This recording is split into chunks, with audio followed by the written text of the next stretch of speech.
أنزلناه قرآنا عربيا لعلكم تعقلون نحن نقص عليك أحسن القصص بما أوحينا إليك هذا القرآن وإن كنت من قبله لمن الغافلين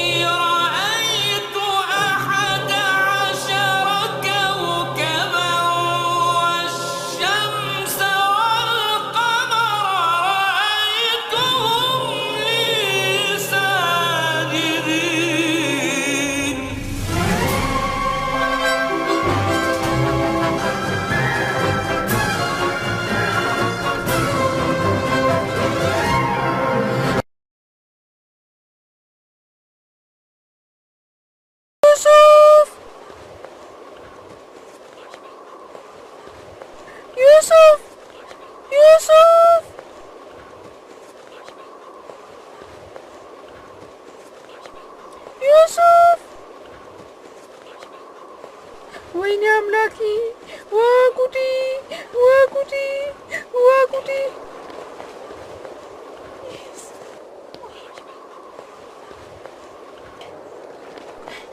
يا غدغدوها يوسف يوها غدغد ውስጥ ወድቆ ነው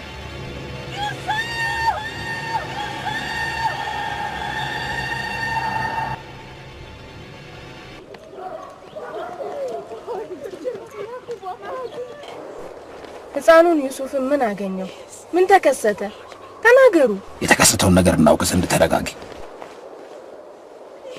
ቤት ውስጥ አንዳንድ ነገሮችን እየሰራሁ ነበር ልጆች ደግሞ ኒቂ ለመጫወት ተሰባስበው ነበር ከዚያንም ድንገት ሁላቸውም ዩሱፍ እያሉ ሲጠሩ ሰማኋቸው ከዚያንም ምን እንደተከሰተ ስጠይቃቸው ዩሱፍ ጠፍቷል አሉ ሁሉ ቦታ ፈትሻችኋል አሁን ሁሉ ቦታ አደራም በዚህ መልኩ ነው የምትጠብቂው ዩሱፍን እንደዚህ ነው የምትጠብቂው የምትንከባከቢው አቁሚ ዋጉዲ የተከሰተውን እውነታውን አቁሚ ከቤት ውስጥ ጨለማ ቦታዎችን ፈትሻችኋል አሁን እርሱም ፈትሸናል ዩሱፍ ብልህ ልጅ ነው እሱ ለማግኘት አዳጋች የሆነ ቦታ ነው የሚደበቀው ምሳሌ እንደ ሳጥን ያለ አሊያም በመድጃ ውስጥ ነው የሚደበቀው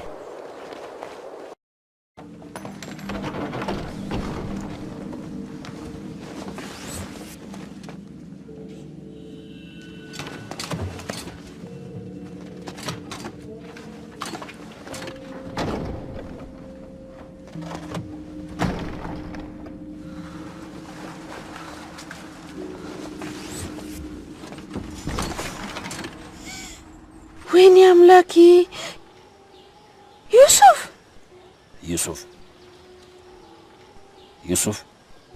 ወደዚህ ና ልጄ ሰላም ባንተ ላይ ይስፈን አባቴ ባንተ ላይ ሰላም ይስፈን ውዴ እዚህ ምን ታደርጋለህ አንተ ያይኔ ብርሃን ከስጋት ብዛት አክስተህን ልትገድላት ነበር በጣም አሰጋህን ምድጃ ውስጥ ምን ታደርጋለህ ስንጫወት ነበር የተቀሩት ወንድሞች እንዳያገኙኝ ብዬ ነው እዚህ የተደበቅኩት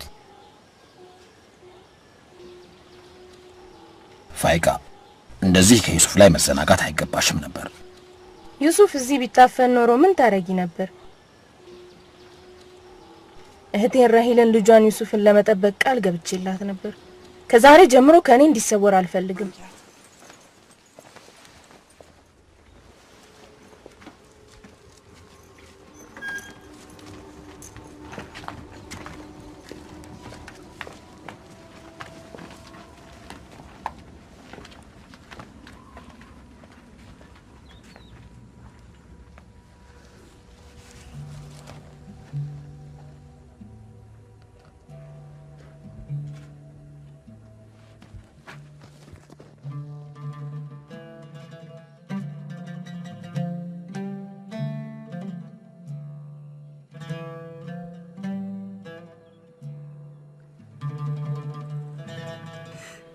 لكن يا يوسف منور አልችልም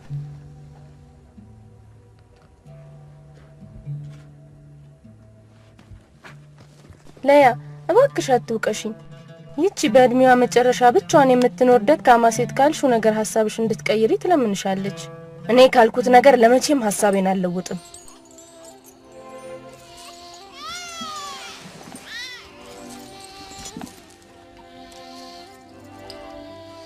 ለዩሱፍ ደህንነት ከመቼውም በላይ ትኩረት እንደምሰጥ ቃል ገባልሻለሁ። እኔ ዩሱፍ ከኔ ጋር መራቁን መታገስ እንደማልችል ታውቂያለሽ። ከኔ በቅርበት ሊሆን ይገባል። እኔ አንድ ጊዜ እድልን እንድትሰጠኝ እንጂ ሌላን አልጠየቅኩም። አንድ እድል ብቻ። ፋይቃ መቼም አንቺ ዩሱፍ እንደ ሌሎች ሕፃናት እንዳልሆነ ታውቂያለሽ። እኔ ደግሞ እሱን በተመለከተ ለዘብተኛ አቋም የለኝም። እባክህ በእኔና በዩሱፍ መካከል ያለውን ጠንካራ ትስስር አትቁረጣት። አንድ ጊዜ ብቻ የተወሰኑ ቀናትን ብቻ እኔ ጋር እንዳቆዩ ፍቀዱልኝ። ከእርሱ ጋር ያለኝን ትስስር ቀስ በቀስ እንዲለቀኝ ፍቀዱልኝ።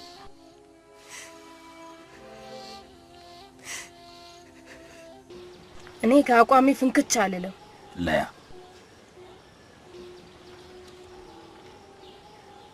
የተወሰኑ ቀናትን ብቻ ሌላ እንዳይሆን ሰማሽ? የተወሰኑ ቀናት።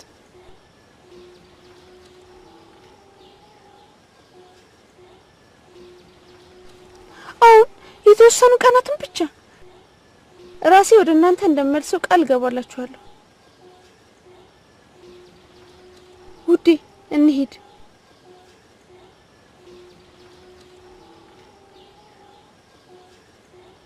አመሰግንሻለሁ ሊያ። ወንድሜ በጣም አመሰግንሃለሁ። ለኔ ያደረጋችሁትን መልካም ውለታ አረሳ።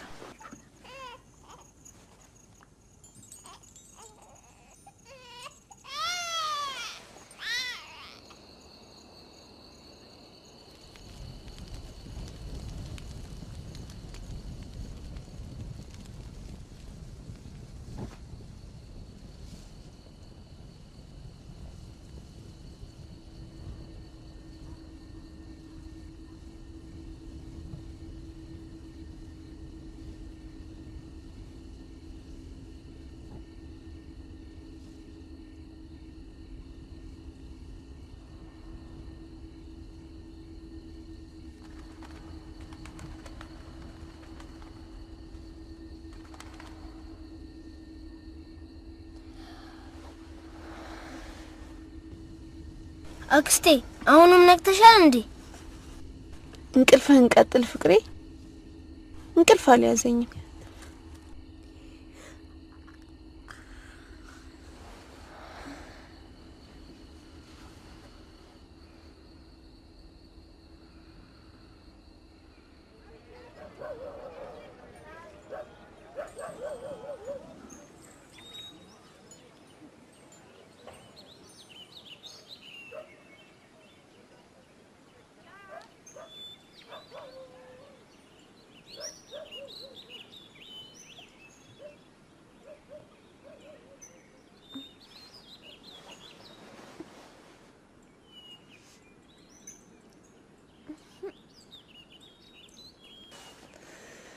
ዩሱፍ ፍቅሬ መልካም ንጋት።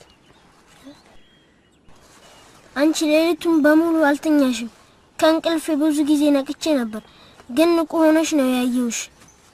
አንተ ቤቴን ጥለህ የመሄድህን ሐሳብ ከአይኔ እንቅልፍ ወስዶታል፣ ወገቤንም እረፍት እንዳያገኝ አድርጎታል። ግን እኮ ነው አንቺ መተውና ከቤትሽ መነጠል አልፈልግም። እኔ በጣም ወድሻለሁ። ወደ አባቴ ቤት መመለስ አልፈልግም። አክስትህን ፋይቃን እውነት ትወዳታለህ? የውዷ እናትን ያራይልን ጠረን ባንቺ ውስጥ አሸታለሁ። አክስቴን ለየንም እወዳታለሁ። ግን እርሷ ለኔ ዝነትና እንክብካቤ ባደረገች ቁጥር ልጆቿ ይበሳጫሉ፣ ይቆጣሉ። ፍቅሬ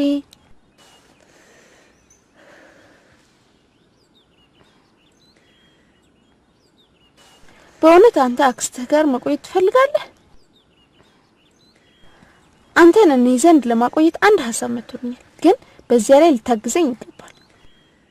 ተነስ፣ ወደ አባትህ እንድንሄድ ተዘጋጅ።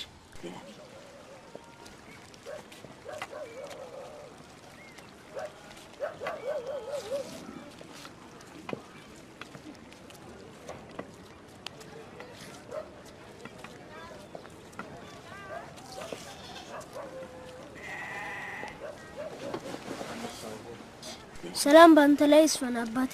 እንኳን ደህና መጣችሁ። እንኳን ደህና ቆያችሁ። ለኔ የሰጣችሁትን አድራ እንደተጠበቀ ሆኖ ለመመለስ ነው የመጣሁት። አክስቴ ፋይቃ እንኳን ደህና መጣሽ። ባንቺ ላይ ሰላም ይውረድ ውዴ። ዩሱፍ እንኳን ደህና መጣ። አደራን በፍጥነት መመለስ የግድ ነው። መልካም ነገር የፈጠነው ነው።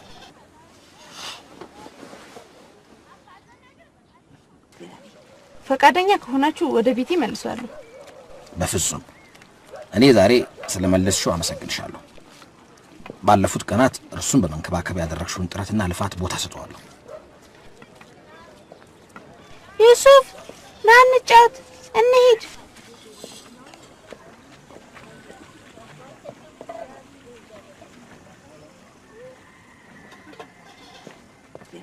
ና እንጫወት። ደህና ሁኑ ወንድሜ። አላህ ይጠብቅሽ ፋይቃ። አላህ ይጠብቅሽ አክስቴ። በዩሱፍና በተቀሩ ወንድሞች መካከል ያለው ልዩነት ምንድነው? ለሱ ሲባል ይህ ሁሉ ልፋት ምንድነው? የማታውቂ ትመስያለሽ።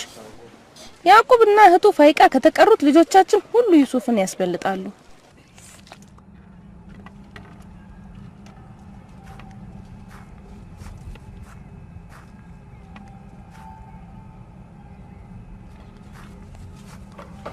በስማ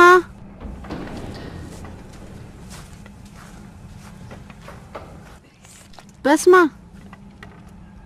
አቤት እመቤቴ። የአባቴ የኢስሐቅ መታጠቂያ ጠፍቷል። አይተሽዋል? በፍጹም። የከተማይቱን ነዋሪዎችና ታላላቅ ሰዎችን የተከሰተውን ነገር ማሳወቅ አለብን። በይ ነይ።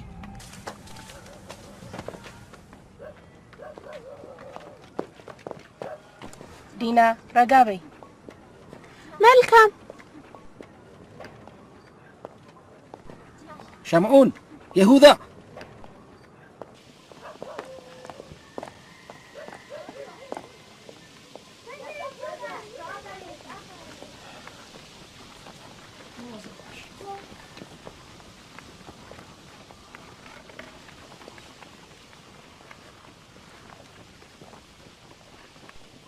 ምን አገኘሽ እህቴ? በስማ ምን ተፈጠረ? የነብዩላህ ኢስሐቅ መታጠቂያ ጠፍቷል። ሁሉ ቦታ ፈተሻችሁ? አሁን ፈልገናል። መታጠቂያው የአባታችን የነብዩ ኢስሐቅ ቅርስ ነበር። እኔ በጣም አዝናለሁ። ለረጅም ጊዜ በዩሱፍ ወገብ ላይ አስሬው ነበር። ፈልጉታ፣ ታገኙታላችሁ። ሁሉ ቦታ ፈለግነው፣ ሰዎችንም ሁሉ ጠየቅን፣ ግን ምንም ፋናውን አላገኘንም። መች ነው ያጣችሁት? ምን አውቃለሁ። ዩሱፍን እዚህ ይዤ ከመጣሁበት ቀን ጀምሮ ፈልጌው አላገኘሁትም። ከእናንተ መካከል ከዩሱፍ ጋር የነበረውን መታጠቂያ ያየ ሰው አለ? ምናልባት ራሱ ዩሱፍ ሳይመለስ በፊት በፋይቃ ቤት ደብቆት እንደሆነስ። ዩሱፍ ያንን መታጠቂያ እኔ ዘንድ ሳለ ደብቆት ከዛም በኋላ ይወስዷል ተብሎ ይገመታል። ዩሱፍ እንዲህ ቢያደርግ ትበቀኛለሽ? ምን አውቃለሁ። ምናልባት መታጠቂያውን የሰጠሁት መስሎት ወስዶት ሊሆን ይችላል። ግን እኔ የማውቀው ነገር የለኝም ፋይቃ። የአባቴን መታጠቂያ እስካገኝ ድረስ ሁሉን ሰው ፈትሻለሁ። እስካገኘውም ድረስ ምንም እረፍት የለኝም። ዩሱፍ ብቻ ነበር መታጠቂያውን ይይዝ የነበረው። እኛ ስለዚህ የምናውቀው ነገር የለም። ችግር የለም። ስለዚህ ሌላ ሰው ምክንያት እንዳይኖረው ስል ፍተሻዬን ከዩሱፍ ጀምራለሁ። ትፈቅድልኛለህ? ልፍቀድ አልፍቀድ የማውቀው ነገር የለኝም ፋይቃ። ግን እዚህ ፊቴ የሚደረገው ክፋት አይደላኝም፣ ያሳምመኛል። ክፋት? እኔ ምንም ክፋት በልቤ አልደበኩም። እኔ አንድ የአባቷ መታጠቂያ ያጣችና እርሱን ለማግኘት የቆረጠች ሴት ነኝ። እዚህ ነገር ውስጥ ክፋት አለ? እንዲህ ያለ ተራ ኖር ያቁሚ። የፈለግሽውን ፈትሺ።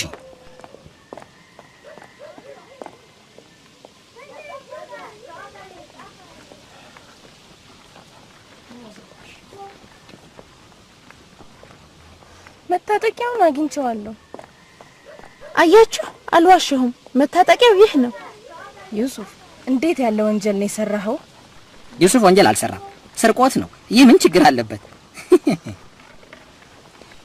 እናንተ የከነዓን ነዋሪዎች ሆይ የኔን ንብረት የሰረቀን ሰው እንዳገኘሁት በአይናችሁ አይታችኋል። በቃ ችግር የለውም።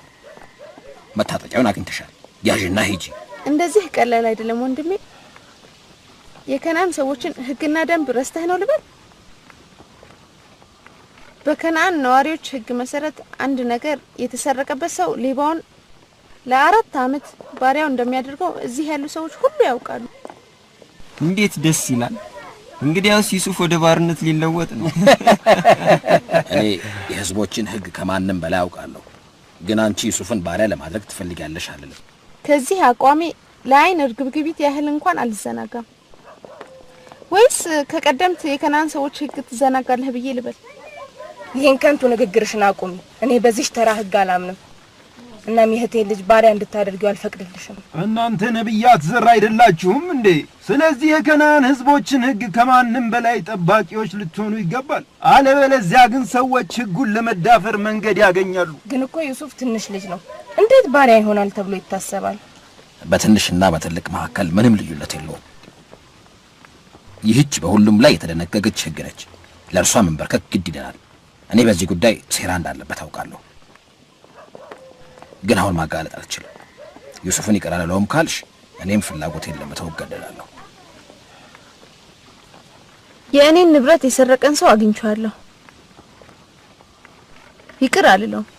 አላህና መልእክተኛው በዚህ ጉዳይ ይቅር ይበሉኝ፣ ይማሩኝ።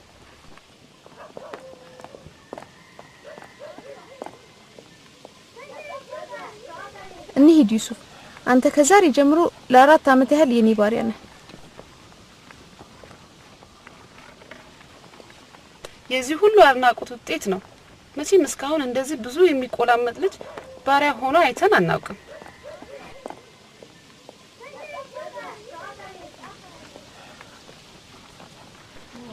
አንዳንድ ጊዜ ልጆች ጥፋትን ይተገብራሉ። ይህ ስርቆት ተብሎ አይቆጠርም።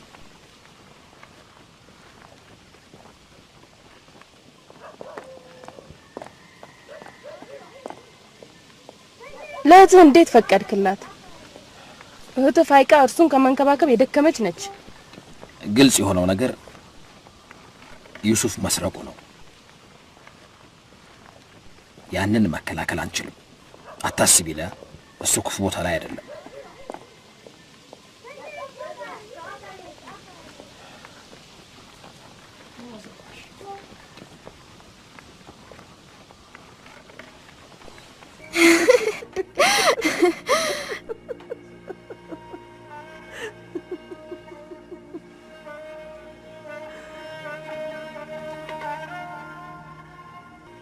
አንተ ያክስትህ የአይኗ ብርሃን፣ አንተ የኔ ጌታ፣ እኔ ደግሞ አገልጋይህ ነኝ።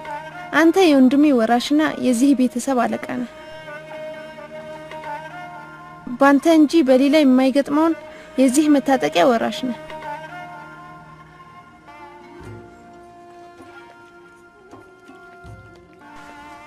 ይህ መታጠቂያ የኔ ንብረት ሆነ ማለት ነው?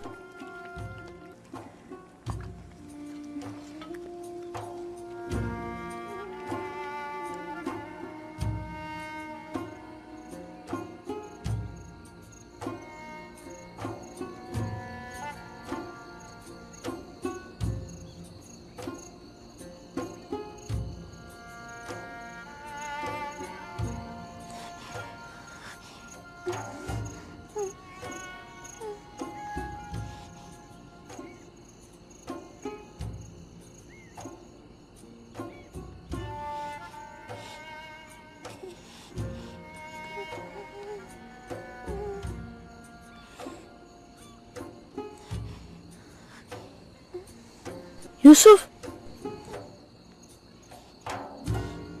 ዩሱፍ ዩሱፍ ልጄ ህልም እያየህ ነው እንዴ?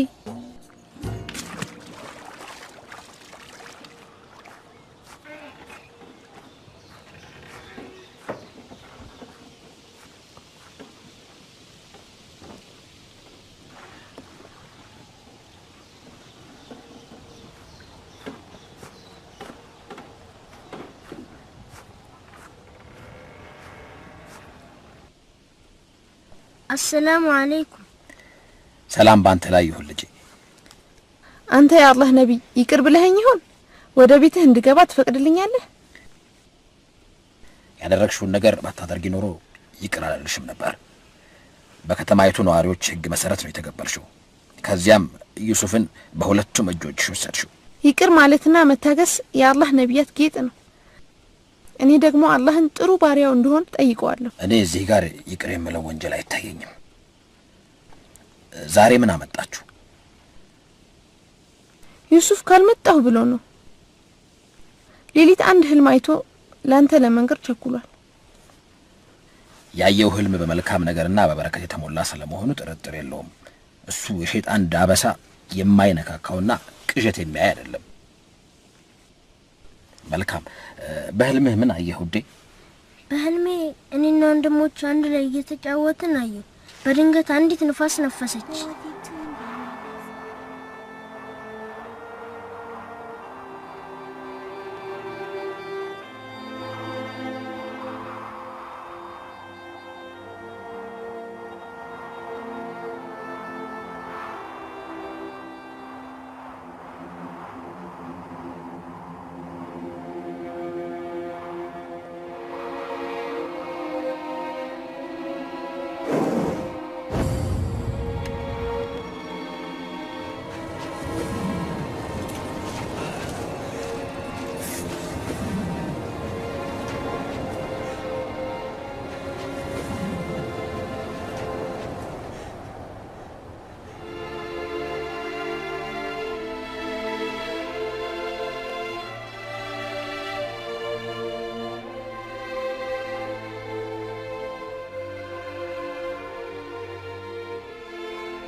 የራሱ የሆነ የተወሰነ ትርጉም አለው ብዬ አልገምትም።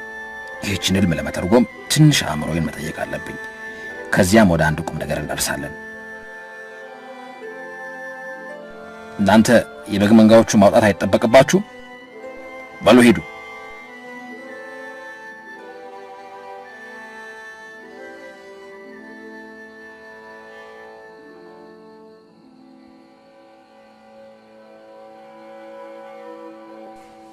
እኔ ያዕቆብ ትርጉሟን በልጆች ፊት ሊናገራት ያልፈለጋት ህልም ምን እንደሆነች አልገባኝም።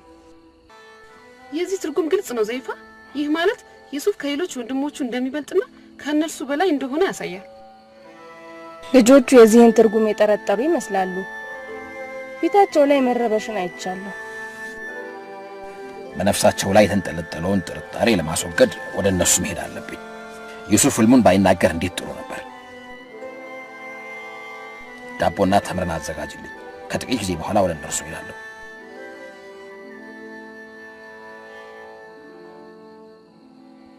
ና ልጄ ና።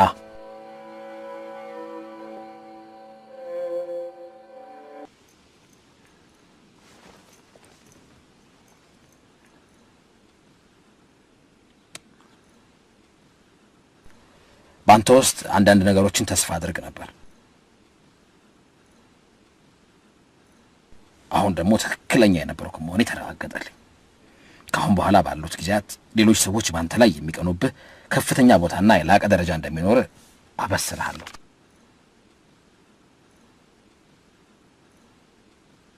በተቀሩት ወንድሞችህ ላይ የበላይ አለቃ ትሆናለህ። አባቴ ኢስሐቅ አላህን ከዝርዮቹ ብዙ ነቢያትን እንዲያደርግ ለምኖታል። ከኔ በኋላ ነቢይነትን የሚወርሰው ማን እንደሆነ ለማወቅ ብዙ ጊዜያትን ሲጓጓ ነበር። ልጅ ሆይ አንተ የዚህ ህዝብ ነቢይ ትሆን ዘንድ እመኛለሁ።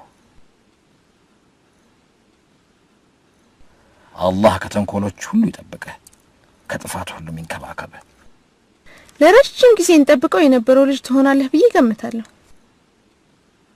አባቴ መልእክት ማለት ምንድነው? ልብሴንና ምግቡን አዘጋጅልኝ።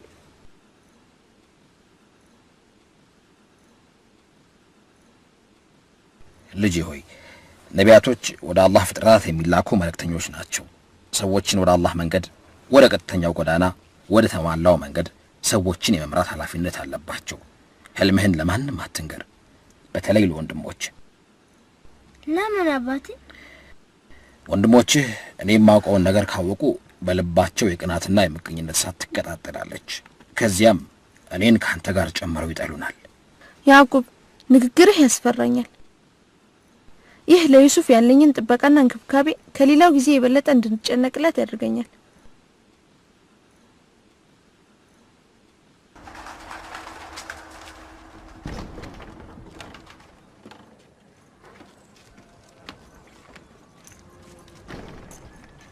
አሁን በቀጥታ ወደ ቤት እመለሳለሁ። ከፈቀድክልኝ ደግሞ ዩሱፍን ወስደዋለሁ። ኮትሮ በተለየ መልኩ ጠበቅ አድርገሽ ጠብቂው። አላህ ይጠብቅህ። በአላህ ጥበቃ ስር ሆን ልጄ፣ ጠብቂው፣ ብቻውን አትተዩ።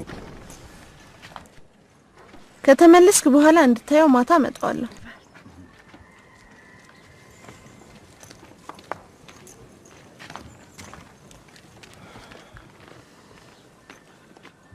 ለረጅም ጊዜ ወደ ዱር እንዳልወጣው ታውቂያለሽ። ማታ ከልጆቹ ጋር እመለሳለሁ። ልጆቻችን አንተ እንደ ክቡር እንደማታያቸው አድርገው ነው የሚቆጥሩት። ችግር የለም። ይህንን አስተሳሰብ ለማስወገድ የተቻለኝን ሁሉ አደርጋለሁ።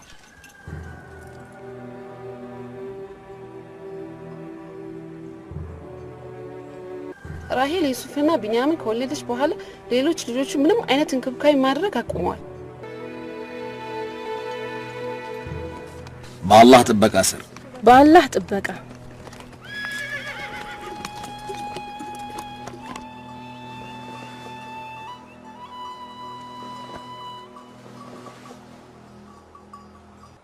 እኛ ሁሉ ጊዜ ምግባችንን ይዘን ነው የምንመጣው። ለምን እዚህ ምግብ ይዘህ ለመምጣት ተቸገርክ? እኔ ውድ ልጆቼን የማየት ኃላፊነት የለብኝም ለማለት ፈልገህ ነው? አንዳንድ ቀናት እነርሱ በምን ሁኔታ ውስጥ እንዳሉ መቃኘት አይገባኝም? እዚህ እኛ ወዳለንበት ዱር እንደመምጣትህ የሚያስደስተን ነገር የለም። አሁን እኛ ዘንድ ከመምጣት በፊት እጅግ አዝነን ከመካከላችን ማናችንም መሳቅ የምንችል አልነበርንም። ለምን? ምን የሚያሳዝን ነገር ተፈጠረ? አባቴ ታውቃለህ፣ አንተ እንደወትሮ ለኛ ትኩረት እንደማታደርግ የሚነግረኝ ስሜት ይተናነቀኛል። አንተ ለዩሱፍና ለወንድሙ ያለህ ጉጉት ወደኛ እንዳትመለከት አድርጓል። ግን እኮ እኔ ዩሱፍን ወደ አክስቱ ወደ ፋይቃ የላኩት ለእናንተ ስለ እንጂ ለሌላ አይደለም። እናታችሁ ትኩረቷን ለእርሱ ብቻ እንዳደረገች ካስተዋልኩ በኋላ ወደዚያ እንደላኩት አታስታውሱም? ምንም ነገር አልተለወጠም። አሁንም እርሷ ቢንያሚንን አጥብቃ ይዛለች። አክስታችን ደግሞ ዩሱፍን ምርጥ ልብስ ታለብሷለች፣ እንዲሁም መጫወቾቹን ታዘጋጅለታለች። በሐሳባችሁ እስማማለሁ፣ ግን ፍትሃዊ መሆን አለባችሁ።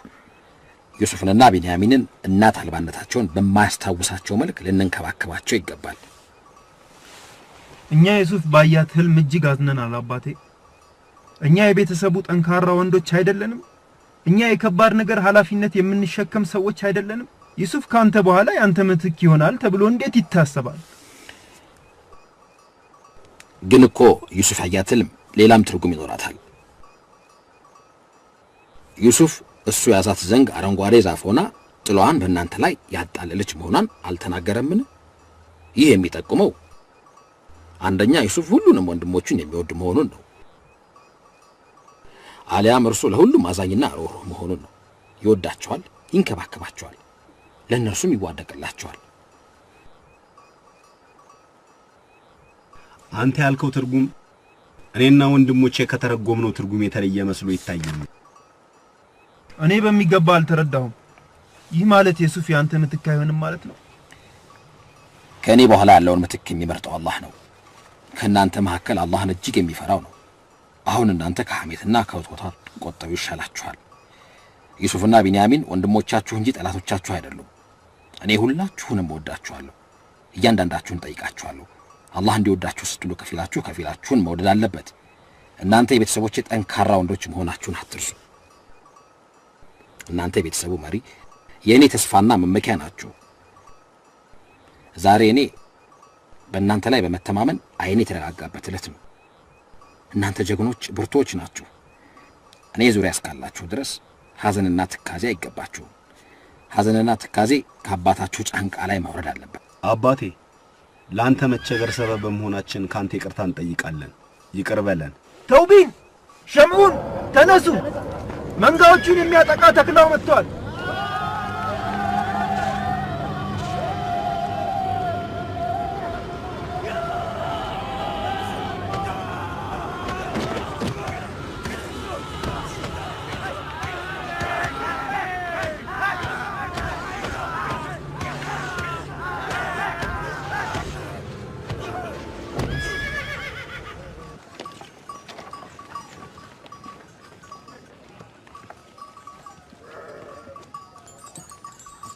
ይህንን ከየት አመጣችሁት? በእጃችን ገለነው ነው።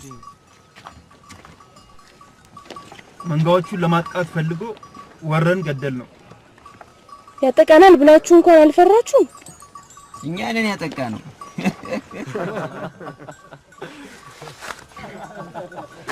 ይህ ለወደፊቱ በእናንተ እጅ የሚገኘውን ድል ይጠቁማል። እናንተ ወንዶች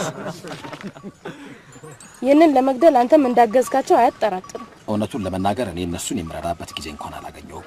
ወዲያውኑ በፍጥነት ወሮት በአይን ርግብግቢት ፍጥነት ገደሉት።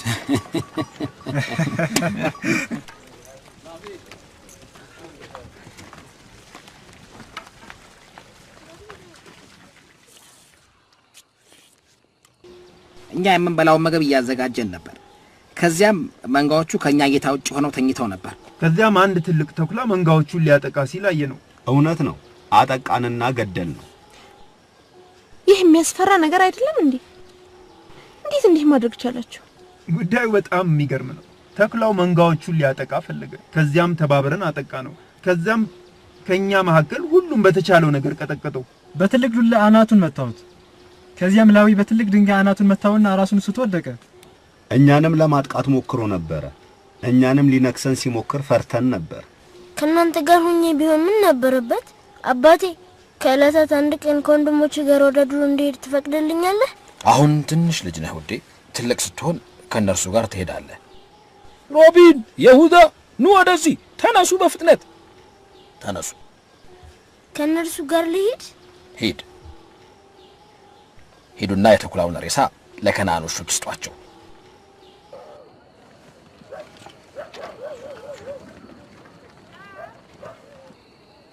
አባታችን የዩሱፍን በወንድሞቹ ላይ መሾምን እንደማይጠቁም ነግሮናል። ህልሙ ዩሱፍ ለያዕቆብ ልጆች ሁሉ ያለውን ገደብ የለሽ ውዴታ እንደምትጠቁም ነግሮናል። እርሱ እናንተ ሁላችሁን እንደሚወድ ይጠቁማል የምትለው? አሁን እናቴ እውነቱን ልንገርሽና ዩሱፍ እኛን ሁላችንንም ይወደናል። ህልሟ ከመውደድ ያለፈ ሌላ ትርጉም አላት። የዩሱፍን የበላይነትና በእናንተ ላይ የሚሾም መሆኑን ትናገራለች። አባታችሁ የሞኝ ጥቅም መሆናችሁን ያውቃል።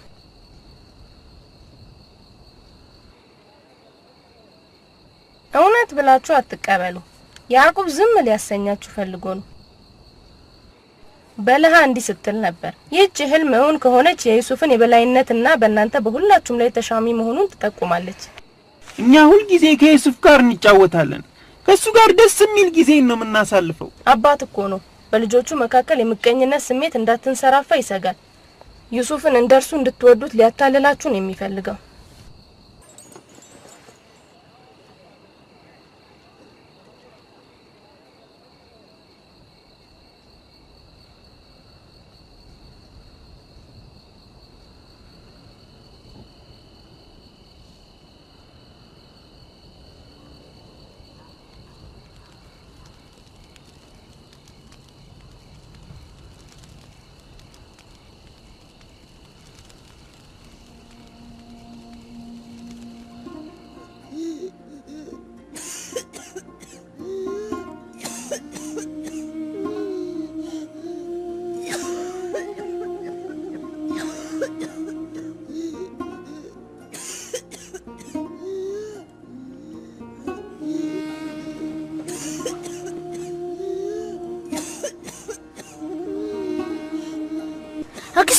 አክስቴ ምን ሆንሽ?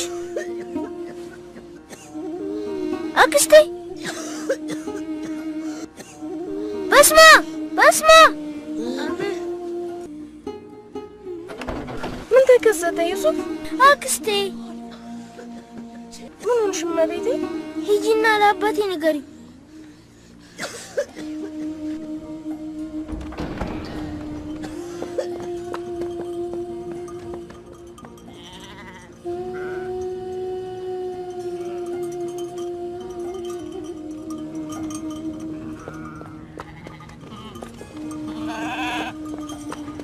ያላህ ነብይ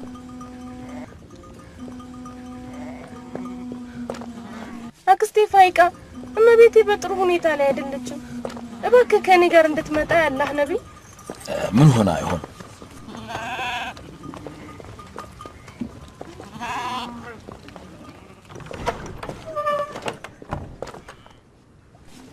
አሰላሙ አለይኩም። አክስቴ ፋይቃ በጥሩ ሁኔታ ላይ አይደለችም። ፋይቃ ምን ሆነሻል እህቴ?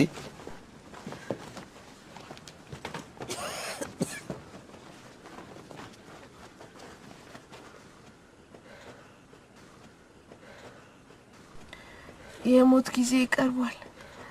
እኔ ተጓዥ ነኝ። እንዴት ልታውቂ ትችያለሽ? አንቺ ጤነኛና ደህና ነበርሽ። በድንገት ምን ነካሽ? አሁን ንግግር አይጠቅምም። እንደምንለያችሁ ይታወቀኛል። እባካችሁ ሐኪምና መድኃኒት አምጡና አክሟት። በጥሩ ሁኔታ አይደለችም። ከትላንት ሌሊት ጀምሮ ተጓዥ እንደሆንኩ አውቅ ነበር።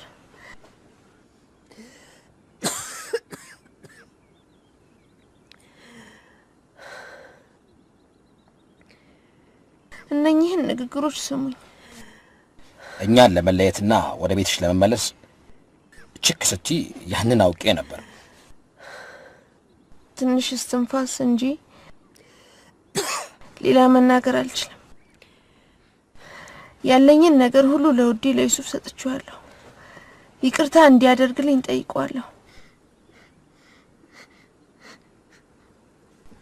እናንተንም ይቅርታ ጠይቃችኋለሁ። ዩሱፍን ቤቴ ለማቆየት ስል አንድ ሴራን ሰርቻለሁ። ከዚያንም የሌብነትን ወንጀል አደረኩበት። አላህ ይቅር ይበለኝ። እናንተም ይቅር በሉኝ።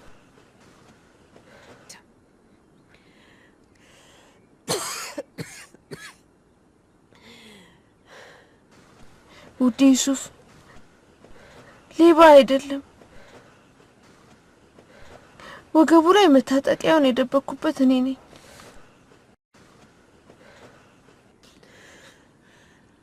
ያንን ካወቅኩት ቆየው። ራስሽን አትውቀሽ። ይህችን ንግግር ለሌሎች አድርስልኝ። ውዴ ዩሱፍ አልሰረቀም። ለሁሉም ንገርልኝ።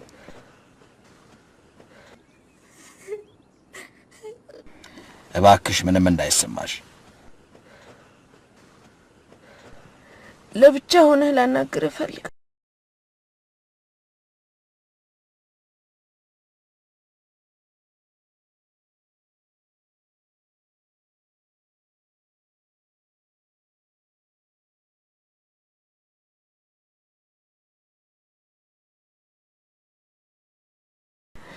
ዩሱፍ ከአላህ ተአምራት አንዱ ተአምር ነው።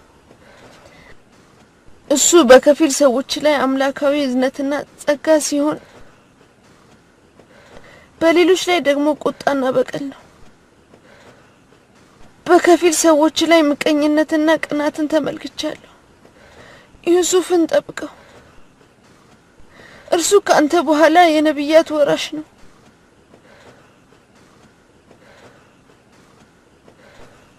ብቻው እንዳትተው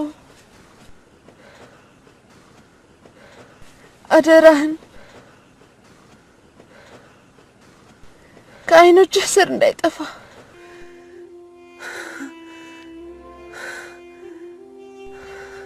ፍራሽህ ላይ አስተኛው። ለማንም አደራ ብለህ እንዳትሰጠው።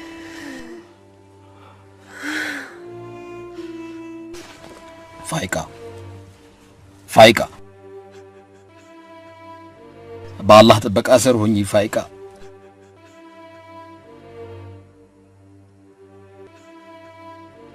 በአላህ ጥበቃ ስር ሁኚ እህቴ። ለእናታችን ለአባቴም ለነብዩ ይስሐቅ ሰላምታን አድርሽልን።